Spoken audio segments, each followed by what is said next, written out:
बंटी साहेबांचा बंटी साहेबांचा बंटी साहेबांचा।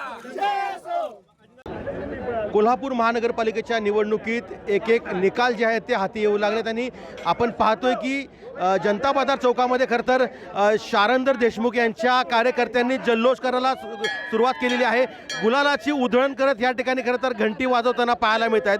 खरं तर शारंदर देशमुख यांच्या विरोधामध्ये काँग्रेसनं उमेदवार दिला होता, माने नावाचा उमेदवार होता, मात्र हा उमेदवार त्या ठिकाणी पडलेला होता आणि ही लढाई खरं तर प्रतिष्ठेची केली होती आणि त्यामुळं कुठेतरी एक सतेज पाटलांना देखील एक मोठा धक्का जो आहे तो मानला जातो आणि या ठिकाणी पाहतोय की हे सगळे कार्यकर्ते आहेत ते या ठिकाणी जल्लोष करताना पाहायला मिळत आहेत, गुलालाची उधळण करताना या ठिकाणी दिसून येतात, विविध बोर्ड देखील या ठिकाणी असल्याचं आपल्याला दिसून येते। त्यामुळे एकूणच जर पाहिलं तर या ठिकाणी खूप मोठ्या प्रमाणावरती जल्लोष आहे। काय सांगाल, तुम्ही जल्लोष साजरा करताय?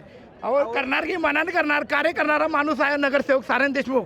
आजपर्यंत दक्षिण भागात बंटी पाटील 60 महिने 5 वर्षात 60 महिने असते तरी 1 महिना फक्त दक्षिण वार्डात असतोय, कारण की इतर वेळेला कोणी कार्यकर्ता किंवा कोण नाही। देशमुख साहेबाशिवाय तिथे कार्य करणारा एकही बंटी पाटलाचा माणूस आजपर्यंत आम्ही बघितलेला नाही आहे। घंटी कोणाची वाजवत आहे? हे बंटीजी अवा कार्यकर्ता वाजवले, अजून आमचा वाघ यायचा आहे।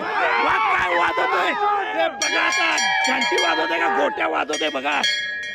आपण पाहतोय की खरं तर कोल्हापूरचं राजकारण हे टोकाचं आणि संघर्षाचं असतं आणि त्यामुळंच या ठिकाणी जे निवडून आलेले शारंदर देशमुख आहेत त्यांचे कार्यकर्ते या ठिकाणी आक्रमक झाले आहेत, गुलाची उधळण करतायत आणि दुसरीकडे सतेज पाटलांच्या वरती आरोप करताना या ठिकाणी दिसून येत आहेत।